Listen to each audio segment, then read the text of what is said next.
Party त्यांची याला त्रास देऊ शकतो तू नाटक करून तुम्ही आम्ही कुस्ती बसलो किती जरा हुशारी करता तुम्ही जास्त मग काय करणार तुम्ही आमचा केला धमक्या द्यायचं तुम्ही काय म्हणून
जी घटना घडली त्या प्रकरणी मोर्चेकरी इथे आले होते, काय मागणी केलेली आणि काय तुम्ही आश्वासन केलेले त्यांना? काल जो घटना घडलेली आहे तर त्याच्यामध्ये सिडको पोलीस स्टेशनला CR नंबर 486/2025 प्रमाणे खुनाचा गुन्हा दाखल करण्यात आलेला आहे। त्याच्यामध्ये आणि आरोपीला अटकही देखील करण्यात आलेली आहे। नातेवाईकांचं या ठिकाणी त्यांनी येऊन आम्हाला निवेदन दिलेलं आहे आणि त्यांना आश्वासित केलं आहे की याच्यामध्ये निश्चितच आरोपीला शिक्षा होईल अशा पद्धतीचा आमच्याकडून तपास केला जाईल।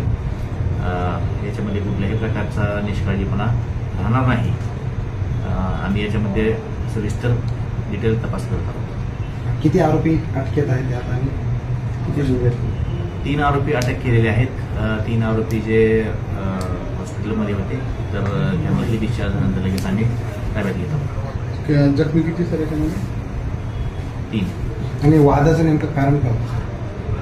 जे फिर्यादी आहेत तर त्यांच्या जागेवरती घरी टाकली तर घरी काढून घेण्याच्या कारणाच्यावरून हे घटना घडलेली आहे। सर नातेवाईकांनी आरोप देखील केलेले आहेत, आरोप केलेले आहेत। याच्यामध्ये त्यांचं म्हणणं असे की आम्ही वारंवार तक्रारी दिली होती, मात्र त्याची दखल नाही घेतली। तर दखल घेतली असती तर मे बी हे असे इन्सिडेंट घडला नसता असं त्यांचं म्हणणं नाही। याच्यामध्ये आम्ही सविस्तर चौकशी करून पुढील